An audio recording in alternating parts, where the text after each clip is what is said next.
So hi friends, welcome back to ഉഡ്ചിറ്റ് master. അങ്ങനെ Deadpool 3യുടെ ട്രെയിലർ പുറത്തിറങ്ങിയിരിക്കുന്നു. ഡെഡ്പൂൾ 3 അല്ല, ഇനി മുതൽ ഡെഡ്പൂൾ ആൻഡ് വോൾവറൈൻ. തീർച്ചയായിട്ടും നമ്മൾ പ്രതീക്ഷിച്ച പോലെ തന്നെ 3 പേരുകൾ മാർവൽ ട്രേഡ് മാർക്ക് ചെയ്യാൻ കൊടുത്തിരുന്നു. അവയിൽ ഏറ്റവും പ്രെഡിക്റ്റബിൾ ആയിട്ടുള്ള അല്ലെങ്കിൽ ഏറ്റവും കൂടുതൽ ആളുകൾ തീരുമാനിച്ചതുപോലെ തന്നെ മാർവൽ ആ പേര് പ്ലാൻ ചെയ്തു. സോ എന്തായാലും നമ്മൾ ഇന്നത്തെ നോക്കാൻ പോകുന്നത് ഡെഡ്പൂൾ ആൻഡ് വോൾവറൈൻ എന്ന സിനിമയുടെ ട്രെയിലർ ബ്രേക്ക് ഡൗൺ തന്നെയാണ്. സോ അതുകൊണ്ട് തന്നെ നമുക്ക് വീഡിയോ തുടക്കാൻ വരുമ്പോൾ നിങ്ങൾ എൻ്റെ ചാനലിലെ വീഡിയോ കാണുന്നെങ്കിൽ ഈ ചാനൽ സബ്സ്ക്രൈബ് ചെയ്ത് വിലക്കണം എനേബിൾ ചെയ്യുക. ഞാനപ്പോൾ പുതിയ നിങ്ങളുടെ വിഷയം എന്താണ്? So let's start. ട്രെയിലർ ആരംഭിക്കുമ്പോഴേ നമ്മൾ കാണുന്നത് വേഡ് വിൽസൺ അഥവാ നമ്മുടെ ഡെഡ്പൂളിന്റെ ബർത്ത്ഡേ തന്നെയാണ്.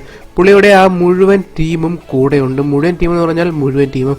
എന്നാൽ തന്റെ ആ ഒരു കുടുംബവും ഇതുകൂടാതെ തന്റെ ആ ഒരു ജീവിതവും നല്ല രീതിയിലല്ല മുൻപോട്ട് പോകുന്നതെന്ന് നമുക്ക് പുള്ളിയുടെ ആ ഒരു സാഹചര്യം ഇതുകൂടാതെ ബാക്കിയുള്ള സംസാരം കേട്ടാൽ തന്നെ വ്യക്തമായിട്ടും മനസ്സിലാക്കാനും സാധിക്കുന്നു. പ്രത്യേകിച്ച് ഫാമിലി ലൈഫ് അത്രത്തോളം നല്ല രീതിയിലല്ല. അവർ ഒരു പക്ഷേ സെപ്പറേറ്റഡ് ആവാനുള്ള ചാൻസ് കൂടുതൽ തന്നെയാണ്. സോ എന്തായാലും തുടക്കത്തിൽ തന്നെ നമുക്ക് ആ ഒരു സീൻ തന്നെ കാണുന്നു. പക്ഷേ നമ്മൾ തൊട്ടടുത്ത സീനിൽ നമ്മൾ കാണുന്നത് പുള്ളിക്കാരന്റെ ആ ഒരു ഡോറിന്റെ വാതിലിൽ ആരോ മുട്ടുന്നു. ഡോർ തുറന്നു നോക്കുമ്പോൾ പുള്ളി കാണുന്നത് മറ്റാരും തന്നെയല്ല, TVA ഏജൻസ് തന്നെ. TVA ഏജൻസ് നമ്മുടെ ഡെഡ്പൂളിനെ പിടിക്കാൻ തന്നെ വന്നിരിക്കുന്നു. ഈ അവസരത്തിൽ എല്ലാം തന്നെ നമ്മൾ കാണുന്നത് ഡെഡ്പൂൾ ഒരു ഫിഗ് ധരിച്ച് തന്നെയാണ്. കോമിക്സിൽ നമ്മൾ ഒരു തവണ മാത്രം കണ്ട് ശീലിച്ചിട്ടുള്ള ഒരു രൂപം. ശേഷം തൊട്ടടുത്ത സീൻ നമ്മൾ കാണുന്നത് ഡെഡ്പൂളിനെ അവർ TVയിലേക്ക് കൊണ്ടുവരുന്നതും TVയിൽ കൊണ്ടുവന്നപാടെ ശേഷമുള്ള സീനുകൾ നമ്മൾ കുറെ അധികം ഫെമിലിയർ ആണ്. കാരണം നമ്മൾ ഇതുപോലെയുള്ള സീനുകൾ തന്നെയാണ് ലോക്കി സീസൺ 1ന്റെ തുടക്കത്തിൽ അഥവാ ലോക്കിയെ പിടിച്ചതിന് ശേഷം കാണുന്നത്. എന്നാൽ ഈ അവസരത്തിൽ ഇവിടെ ഡെഡ്പൂളിനെ വിചാരണ ചെയ്തത് പാരഡോക്സ് എന്ന് പറഞ്ഞൊരു കഥാപാത്രം തന്നെയാണ്. കോമിക്സിൽ നോക്കിയാൽ നമുക്ക് ഈ ഒരു കഥാപാത്രത്തിനെ കാണാൻ സാധിക്കുന്നു. എന്നാൽ ഒരു പ്രത്യേകത എന്നാൽ നമ്മുടെ മോബിയസിന്റെ ഫ്യൂച്ചർ വേർഷനാണ് കോമിക്സിൽ പാരഡോക്സ്. അഥവാ മോബിയസ് ഒരു ഏജന്റ് ആയിരുന്നു. എന്നാൽ ഫ്യൂച്ചറിൽ പുള്ളിക്കാരൻ ഒരു ജഡ്ജായിട്ട് മാറുന്നു. സോ അതുകൊണ്ട് തന്നെ പേര് പാരഡോക്സ് എന്നൊക്കെ മാറ്റി. സോ അതുകൊണ്ട് തന്നെ ആ ഒരു കഥാപാത്രത്തിന്റെ പ്രായമായിട്ടാണ് കോമിക്സിൽ നമുക്ക് കാണാൻ സാധിച്ചിട്ടുള്ളത്. എങ്കിൽ ഈ സിനിമയിലേക്ക് വന്നു കഴിയുമ്പോൾ പുള്ളിക്കാരനെ മാറ്റി അഥവാ മറ്റൊരു കഥാപാത്രത്തിനെ തന്നെയാണ് നമുക്ക് ഇവിടെ കാണുന്നത്. ശേഷം വേഡ് വിൽസനുമായിട്ട് അവർ സംസാരത്തിൽ തന്നെയാണ്. ശേഷം പുള്ളി ചോദിക്കുന്നു എന്താണ് എന്നെ കൊണ്ടുവന്നത് എന്ന്. ശേഷം പാരഡോക്സ് പുള്ളിയെ ഒരു സ്ഥലത്തേക്ക് കൊണ്ടുപോകുക തന്നെയാണ്. നമ്മൾ ഈ അവസരത്തിൽ ഡെഡ്പൂളിന്റെ കോസ്റ്റ്യൂമുകൾ കാണുന്നു. ഇതിലൂടെ പല പല കാര്യങ്ങളും പുള്ളിക്കാരൻ പറയുകയും ചെയ്യുന്നു, അഥവാ പാരഡോക്സ് പറയുകയും ചെയ്യുന്നു, നിനക്ക് ഹീറോക്കളുടെ ഇടയിൽ വലിയൊരു ഹീറോ ആവാനുള്ള ഒരു അവസരം തന്നെയാണ് ഇതെന്ന്. ശേഷം ആ ഒരു TVയുടെ സ്ക്രീൻ കാണിച്ചു കൊടുക്കുന്നു. ഈ സ്ക്രീനിലായിട്ട് നമ്മൾ കാണുന്നത് നമ്മുടെ മാർവൽ സിനിമാറ്റിക് യൂണിവേഴ്സിന്റെ ഐക്കോണിക് ആയിട്ടുള്ള പല മൊമെന്റുകളും തന്നെയാണ്. അതിലായിട്ട് നമുക്ക് ഏജ് ഓഫ് അൾട്രോണിന്റെ ആ ഒരു രംഗങ്ങൾ കാണാൻ സാധിക്കുന്നു. ഇതുകൂടാതെ തോർ റാഗ്നറോക്കിലെ ആ ഒരു പ്രധാനപ്പെട്ട സീനുകളും കാണാൻ സാധിക്കുന്നു. എന്നാൽ താഴെയുള്ള സ്ക്രീനുകളിലായിട്ട് നമുക്ക് ഡെഡ്പൂളിന് തന്നെ പല പല രൂപങ്ങൾ അല്ലെങ്കിൽ പല പല സീനുകൾ കാണാൻ സാധിക്കുന്നു. ചിലത് ഓൺ സ്ക്രീൻ ആണ്, മറ്റു ചിലത് ഓഫ് സ്ക്രീനും തന്നെയാണ്. സോ എന്തായാലും കൂടുതലും നമ്മൾ മാർവൽ സിനിമാറ്റിക് യൂണിവേഴ്സുമായി ബന്ധപ്പെട്ട കാര്യങ്ങൾ തന്നെയാണ് ഈ അവസരത്തിൽ ഇവിടെ കാണുന്നത് തന്നെ. ശേഷമുള്ള സീനുകളെല്ലാം നമ്മൾ കാണുന്നത് ഡെഡ്പൂളിന്റെ ആ ഒരു വാൾ ബ്രേക്കിംഗ് ആയിട്ടുള്ള ഡയലോഗുകൾ തന്നെയാണ്. എന്നാൽ ഈ സീനുകൾ ഇടയിൽ കാണിക്കുമ്പോൾ തന്നെ പർട്ടിക്കുലർ ആയിട്ട് ഒരു സീൻ കാണിക്കുന്നുണ്ട്. ആ ഒരു സീനിലായിട്ട് പ്രധാനപ്പെട്ട ഒരു കഥാപാത്രത്തിനെ കാണാൻ സാധിക്കുന്നു, മൊട്ടയടിച്ച ഒരു കസേരയിലായിട്ട് തന്നെ. പെട്ടെന്ന് ആലോചിക്കുമ്പോൾ നമ്മുടെ മനസ്സിൽ വരുന്ന ഒരൊറ്റ പേരെന്നത് പ്രൊഫസർ സേവിയർ എക്സ് എന്ന് തന്നെയാണ്. തീർച്ചയായിട്ടും നമ്മൾ അങ്ങനെ തന്നെ ചിന്തിക്കുകയുള്ളൂ. എന്നാൽ പ്രൊഫസർ സേവിയർ എക്സ് അല്ല ഇത്, മറിച്ച് കസാൻഡ്ര നോവയാണ്. മിക്കവാറും ഈ സിനിമയിലെ പ്രധാനപ്പെട്ട വില്ലൻ എന്ന് കരുതപ്പെടുന്ന ഒരു കഥാപാത്രം, ഒരു സ്ത്രീ കഥാപാത്രമാണ് കസാൻഡ്ര നോവ. പ്രത്യേകിച്ച് ആരുമല്ല, നമ്മുടെ പ്രൊഫസർ സേവിയർ എക്സിന്റെ ഇരട്ട സഹോദരി തന്നെയാണ്. ഒരു വളരെയധികം അപകടം പിടിച്ച വില്ലൻ ക്യാരക്ടർ തന്നെയാണ്. വളരെയധികം അപകടം പിടിച്ചതാണ്. ഏകദേശം പ്രൊഫസർ സേവിയർ എക്സിനെ പോലെയുള്ള സിമിലർ പവർ ആണെങ്കിൽ പോലും വളരെയധികം ഡേഞ്ചറസ് ആണ്.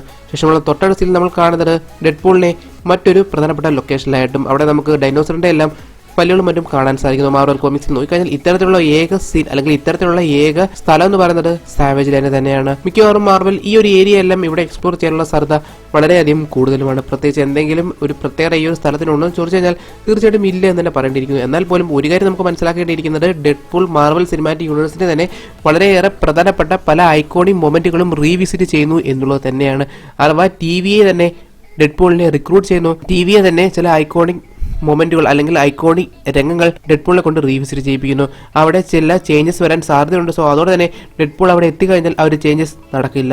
എങ്ങനെയാണോ പഴയ ടൈം ലൈൻ ഉണ്ടായിരുന്നത് ആ ഒരു രീതിയിൽ തന്നെ കാര്യങ്ങൾ മുൻപോട്ട് പോകും. ഒരു പരിധി മനസ്സിലാക്കാൻ സാധിക്കുന്നു ഡെഡ്പൂളിനെ അതിനുവേണ്ടി തന്നെയാണ് ഇവിടെ TVA ഏജൻസി റിക്രൂട്ട് ചെയ്യുന്നത്. എന്നാൽ ഡെഡ്പൂളാണ് പുള്ളിയുടെ രീതിയിൽ തന്നെയാണ് ഓരോ കാര്യങ്ങൾ ചെയ്യുന്നത്. കാരണം പുള്ളി അവിടെ TVയെ സഹായിക്കാൻ പോയി. ശേഷമുള്ള സീരിയൽ നമ്മൾ കാണുന്നത് പുള്ളി അവിടെയുള്ള TVA ഏജൻസിനെ എല്ലാം കൊന്നൊടുക്കുന്നത് തന്നെയാണ്, വളരെയധികം ബ്രൂട്ടലായിട്ട് തന്നെ. സോ അതോടെ തന്നെ TVയ്ക്ക് മറ്റൊരു പോംവഴിയില്ല, മറ്റൊരാളെ ഇതിനെല്ലാത്തിനും പരിഹാരമായിട്ട് വിട്ടേ മതിയാകൂ. സോ അതോടെ തന്നെ എങ്ങോട്ടാണ് ഈ സിനിമയുടെ പോക്ക് എന്നുള്ളത് കൃത്യമായിട്ട് നിങ്ങൾക്ക് ഇപ്പോൾ മനസ്സിലാക്കാൻ സാധിക്കുന്നുണ്ട്. ശേഷം നമുക്ക് ട്രെയിലറിന്റെ ബാക്കിയുള്ള സീനുകൾ നോക്കാം. ആ ഒരു സാവേജ് ലാൻഡിന്റെ സീനിന് ശേഷമുള്ള തൊട്ടടുത്ത സീനിൽ നമ്മൾ കാണുന്നത് അടുത്തൊരു പ്രധാനപ്പെട്ട സീൻ തന്നെയാണ്. ഈ സീനിലായിട്ട് നമുക്കൊരു കഥാപാത്രത്തിന്റെ ബാക്ക് സൈഡ് വ്യൂ കാണാൻ സാധിക്കുന്നു, ഒരു വെള്ള കോട്ടല ഇട്ടിട്ട്. തീർച്ചയായിട്ടും ഈ ഒരു രൂപം കാണുമ്പോഴേ നിങ്ങൾക്ക് ആ ഒരു കഥാപാത്രം ആരെന്ന് പ്രെഡിക്റ്റ് ചെയ്യാൻ സാധിക്കും. മാത്രമല്ലാതെ ഏറെക്കുറെ ഈ ഒരു സ്ഥലവും നമുക്ക് പ്രെഡിക്റ്റ് ചെയ്യാൻ സാധിക്കും. അത് മാഡ്രിബൂർ തന്നെയാണ്. നമ്മൾ ഓൾറെഡി ഫാൽക്കന്റെ വിന്റർ സോൾജറിൽ കണ്ട ആ ഒരു പ്രധാനപ്പെട്ട മാർവലിന്റെ ആ ഒരു ബ്ലാക്ക് ഏരിയ ആയിട്ടുള്ള മാഡ്രിബൂർ തന്നെ. എന്നാൽ ഈ ഒരു രംഗം, പ്രത്യേകിച്ച് ഈ ഒരു സീൻ എന്ന് പറയുന്നത് വളരെയധികം ഐക്കോണിക് ആണ്. പ്രത്യേകിച്ച് കോമിക്സിൽ നോക്കിക്കഴിഞ്ഞാൽ നമുക്ക് മനസ്സിലാക്കാൻ സാധിക്കുന്നു, വോൾവറൈന്റെ ഒരു വൈറ്റ് സ്യൂട്ടാണ് നമുക്ക് ഈ അവസരത്തിൽ കാണാൻ സാധിക്കുന്നത്. അതും ഒരു പാച്ച് സൂട്ട്. ഏറെക്കുറെ വോൾവറൈൻ കോമിക്സിൽ ഈ ഒരു പർട്ടിക്കുലർ സീനിലായിട്ട് കാണപ്പെടുന്നതിന് കാരണം പുള്ളിക്കാരന്റെ ആ ഒരു ഹീലിംഗ് പവറുകൾ നഷ്ടപ്പെടുന്ന അവസരം എത്തിയപ്പോൾ തന്നെയാണ്. അഥവാ പുള്ളിക്കാരന്റെ ഹീലിംഗ് പവറുകൾ നഷ്ടപ്പെടുന്നു. സോ അതോടെ തന്നെ കണ്ണിൽ ഒരു അപകടം പറ്റി അത് ഉണങ്ങിയില്ല. സോ അതോടെ തന്നെ ഒരു പാച്ച് എല്ലാം വെച്ചുകൊണ്ട്, ചുരുക്കി പറഞ്ഞാൽ നമ്മുടെ നിക് ഫ്യൂരി എങ്ങനെയാണോ ആ ഒരു രൂപത്തിലാണ് ഡെഡ്പൂൾ ഈ അവസരത്തിൽ ഇവിടെ ഉണ്ടായിരുന്നത്. ശേഷം ഒരു വെള്ള കോട്ടൊക്കെ ഇട്ട് ഒരു പ്രധാനപ്പെട്ട കാസിനോ സഞ്ചരിക്കുന്നു. സോ അതോടെ തന്നെ കോമിക്സിലെ വളരെയേറെ പ്രധാനപ്പെട്ട ഒരു രംഗത്തിനെ മാർവലിലൂടെ റീക്രിയേറ്റ് ചെയ്തിരിക്കുകയാണ് എന്നാണ് നമുക്ക് മനസ്സിലാക്കാൻ സാധിക്കുന്നത്. ശേഷമുള്ള സീനിലാണ് ഞാൻ മുൻപേ പറഞ്ഞതുപോലുള്ള രംഗങ്ങൾ കാണുന്നത്. അഥവാ ഡെഡ്പൂൾ തന്നെ TV ഏജൻസിനെ എല്ലാം കൊല്ലുന്നത്. പുള്ളി എന്തിനാണോ റിക്രൂട്ട് TV ചെയ്തത് ആ ഒരു ദൗത്യത്തിലേക്ക് പാരഡോക്സ് പറഞ്ഞു വിടുന്നു, സ്യൂട്ടപ്പ് എല്ലാം ചെയ്തു കൊടുക്കുന്നു. ആ ഒരു കോസ്റ്റ്യൂമിലെല്ലാം, പ്രത്യേകിച്ച് ആ ഒരു സ്യൂട്ടിലെല്ലാം കാര്യമായിട്ടുള്ള മാറ്റങ്ങൾ വരുത്തിയിട്ടുണ്ട്. ബെൽറ്റ് എല്ലാം വളരെയധികം പുതിയതാണ്. ഇത് മാത്രമല്ലാതെ ആ ഒരു കോസ്റ്റ്യൂമിന്റെ സാച്ചുറേഷൻ വളരെയധികം കൂടിയിട്ടുമുണ്ട്. അഥവാ ആ ഒരു ചുവപ്പ് നിറം വളരെയധികം കൂടിയിട്ടുണ്ട്. ശേഷം സ്യൂട്ടപ്പെട്ട് പുള്ളിക്കാരൻ തന്റെ ആ ഒരു ദൗത്യത്തിലേക്ക് ഇറങ്ങുക തന്നെയാണ്. ആ ഒരു സീനിലായിട്ട് നമ്മൾ കാണുന്നത് മഞ്ഞ് മൂടിയ ഒരു സ്ഥലത്തായിട്ട് പുള്ളി TV ഏജൻസിനെ കൊല്ലുന്നത്. ആ ഒരു രംഗം കണ്ടാൽ നമുക്ക് മനസ്സിലാക്കാൻ സാധിക്കുന്നു, മറ്റെവിടെയുമല്ല, എവിടെയാണോ നമ്മുടെ അവഞ്ചേഴ്സ് ഏജ് ഓഫ് അൾട്രോണിന്റെ തുടക്കത്തിലുള്ള ഫൈറ്റ് നടന്നത് ആ ഒരു രംഗം തന്നെയാണ്, അല്ലെങ്കിൽ ആ ഒരു സീൻ തന്നെയാണ് ഈ അവസരത്തിൽ നമുക്കിവിടെ കാണാൻ സാധിക്കുന്നത്. മുൻപ് ഞാൻ പറഞ്ഞതുപോലെ ഐക്കോണിക് രംഗങ്ങൾ റീവിസിറ്റ് ചെയ്യുന്നു. അവിടെ ഉണ്ടായ തെറ്റുകളെ, അല്ലെങ്കിൽ അവിടെ എന്തെങ്കിലും ചേഞ്ച് വരുത്താൻ പോകുന്നെങ്കിൽ അതിനെ ഡെഡ്പൂൾ തിരുത്തുന്നു, അല്ലെങ്കിൽ അതങ്ങനെ അവിടെ സംഭവിക്കാതിരിക്കാൻ ഡെഡ്പൂൾ മുന്നോട്ട് പോകുന്നു. എന്നാൽ പുള്ളി തന്നെ ഒരു വലിയ മാറ്റം അവിടെ ഉണ്ടാക്കുക തന്നെയാണ്. TV ഏജൻസിനെല്ലാം കൊന്നൊടുക്കുന്നു. ശേഷമുള്ള സീനിൽ നമ്മൾ കാണുന്നതും ഇത് തന്നെയാണ്. ഇത് മാത്രമല്ലാതെ ഒരു പർട്ടിക്കുലർ സീനിലായിട്ട് ഡെഡ്പൂൾ തന്റെ ആ ഒരു തോക്കിന്റെ എല്ലാം മാഗസിൻ റീലോഡ് ചെയ്യുന്ന ആ ഒരു സീനിലായിട്ട് നമ്മൾ കാണുകയും ചെയ്യുന്നുണ്ട്. ബാക്ക്ഗ്രൗണ്ടിലായിട്ട് 20th ഫോക്സ് സെഞ്ചുറിയുടെ ലോഗോ തന്നെ. ചുരുക്കി പറഞ്ഞാൽ മുഴുവൻ 20th ഫോക്സ് സെഞ്ചുറിയെയും TV പ്രൂൺ ചെയ്തിരിക്കുന്നു. സോ അതോടെ തന്നെ ആ ഒരു കഥാപാത്രങ്ങളെല്ലാം ഇപ്പോൾ ഓയിഡിൽ വന്നിരിക്കുന്നു. ഇത് മാത്രമല്ലാതെ തൊട്ടടുത്ത സീനിലായിട്ട് നമ്മൾ കാണുകയും ചെയ്യുന്നുണ്ട്, ഒരു TV ഏജന്റ് ഡെഡ്പൂളിനോട് കെഞ്ചുക തന്നെയാണ്. അതായത് മുട്ടൂത്തിരുന്ന് കെഞ്ചുകയാണ്. തൊട്ടടുത്ത സീനിൽ പുള്ളിയെ അലായത് കൊണ്ടുപോവുകയും ചെയ്യുന്നു. സോ അതോടെ തന്നെ അത് വോയിഡ് ആണ് എന്നുള്ളതിനെ പറ്റി ഒരു തർക്കവുമില്ല. ഇത് മാത്രമല്ലാതെ അവസരത്തിലായിട്ട് നമുക്ക് ബാക്ക്ഗ്രൗണ്ടിലായിട്ട് ചുറ്റും കുറേ അധികം കാറുകളും ബൈക്കുകളും കാണാൻ സാധിക്കുന്നു. ഓൾറെഡി നമുക്ക് മനസ്സിലായിട്ടുള്ള കാര്യം തന്നെയാണ്. ഈ സിനിമയിലായിട്ട് അവർ ഫാന്റാസ്റ്റിക് ഫോറിന്റെ എല്ലാം ഒരു കാർ ഉപയോഗിക്കുന്നുണ്ട്. ഇത് മാത്രമല്ലാതെ നമ്മൾ മൂൺ നൈറ്റിന്റെ ആ ഒരു ട്രക്കും ഈ അവസരത്തിൽ അല്ലെങ്കിൽ ഈ സിനിമയിൽ കാണുമെന്നും നമുക്ക് മനസ്സിലാക്കാനും സാധിക്കുന്നു. സോ അതോടെ തന്നെ ഏറെക്കുറെ മാർവൽ കുറേയേറെ കാര്യങ്ങളെ റീക്രിയേറ്റ് ചെയ്യുക തന്നെയാണ്.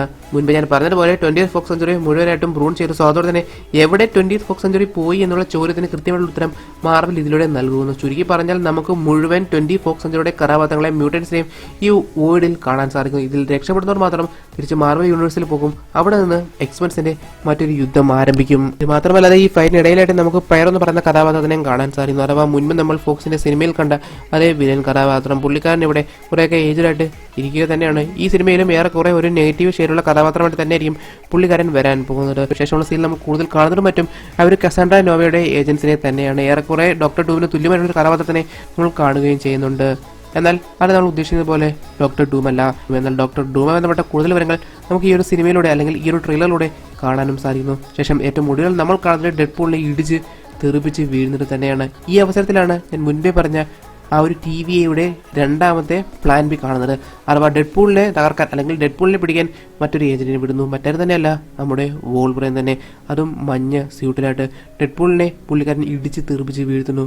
ഡെഡ്പൂൾ വന്ന് വീഴുന്നു. എന്നാൽ ഈ പർട്ടിക്കുലർ സീനിലായിട്ട് നമുക്ക് ഡെഡ്പൂളിന്റെ ഇടതേ സൈഡിലായിട്ട് കാണാൻ സാധിക്കുന്നു ഒരു കോമിക് ബുക്ക്.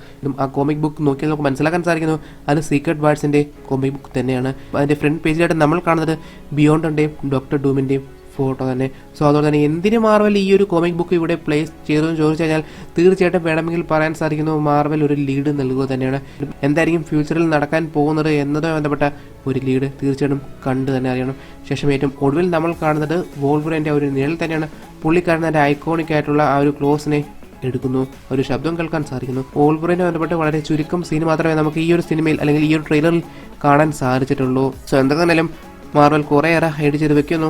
അതേപോലെ കുറേയേറെ പുറത്ത് കൊണ്ടുവരികയും ചെയ്യുന്നുണ്ട്. തീർച്ചയായിട്ടും കണ്ടറിയാം എന്തായിരിക്കും മാർവൽ ഇതെല്ലാം വെച്ചുകൊണ്ട് ഉദ്ദേശിക്കാൻ പോകുന്നത് എന്ന്. സോ അതോടെ തന്നെ കൂടുതൽ ഈ ഒരു ട്രെയിലറുമായി ബന്ധപ്പെട്ട വിവരങ്ങളെല്ലാം നമുക്ക് വരും ദിവസത്തെ എപ്പിസോഡിലൂടെ ഡീറ്റെയിൽ ആയിട്ടും ബ്രേക്ക് ഡൗൺ ചെയ്യാം. സോ അതോടെ തന്നെ നമുക്ക് ഇന്നത്തെ അവസാനിപ്പിക്കും. സോ അതോടെ ഇഷ്ടപ്പെട്ടാൽ തീർച്ചയായും നിങ്ങൾ ലൈക്ക് ചെയ്യുക. അവരുടെ ഒപ്പം ഉദ്ദേശിക്കുന്ന വീഡിയോ കമന്റ് ബോക്സിൽ പെടുത്താം. നിങ്ങൾക്ക് നിങ്ങളുടെ ഫാൻറ്റസിയും പ്ലോട്ട്സും കമന്റ് ബോക്സിൽ പെടുത്താം. എപ്പിസോഡ് ഡീറ്റെയിൽ ക്ലിയർ ആയിട്ട് ബ്രേക്ക് ഡൗൺ ചെയ്യുന്ന പ്രതീക്ഷയോടെ എൻ്റെ യു വാച്ചിങ് ഉഡ്ജറ്റ് മാസ്റ്റർ.